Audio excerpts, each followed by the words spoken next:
The numbers seemed a bit high, at least, and it is, relative to how I have it power rated. But here's what you guys need to understand.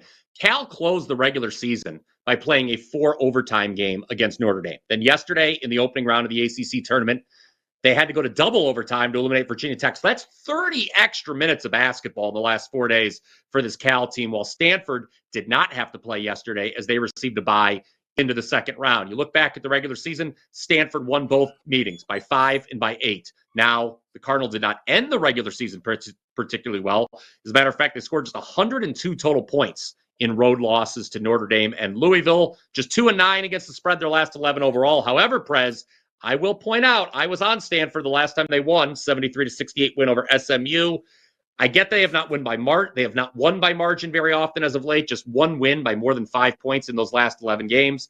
However, this rest edge, guys, is so significant, particularly with Cal having played 6 overtimes in the last 2 games, including 2 yesterday. Maxime Reynaud is the player to watch here. First team All-ACC for Stanford. He averages 20.1 points, 10.9 rebounds per game, 23 double-doubles this season. That leads the country, Prez. So Stanford, I would lay it here. Stanford and Cal in the ACC tournament just does not sound right whatsoever, but I guess it is what it is. There's just no way I could come on this show, break down 3 games, and tell you to take the favorite in all 3. That just wouldn't be like me. So let's take the points here. I know Kansas is 4-1 against the spread their last 5 games, but I am not a believer in this Jayhawks team making a run this weekend in the Big 12 tournament. Why?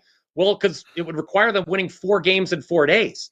They have not done that this entire season in Big 12 play, which is a stunning thing to say about a Bill Self-coached team. In fact, the last time the Jayhawks won 3 straight games, not 4, but 3, was January 5th through the 11th. This is actually the first time under Self that they're not a top 4 seed in this Big 12 tournament. KU did win their regular season finale at home against Arizona, 83-76, but they do not win by margin often, Prez, in conference play. Since February 1st, I count just 2 double-digit victories for the Jayhawks. So I look at today's game against UCF. Odds makers asking Kansas to win by double digits. I'm saying no thanks. I know UCF had to play yesterday. It was a pretty big comeback. They went from down 14 to winning by 12, and the Knights did get blown out. I recognize this in one of their 2 regular season games versus Kansas, but they only lost the other one by 4. Generally speaking, Kansas is not good at protecting leads, so give me UCF plus the point. Bryan Power. Guys, remember to make sure Sunday, 6:15 Eastern, Bryan Power and Mark Zeno hosting our Sunday selection show. We'll be reminding you all week. What else you got, my brother?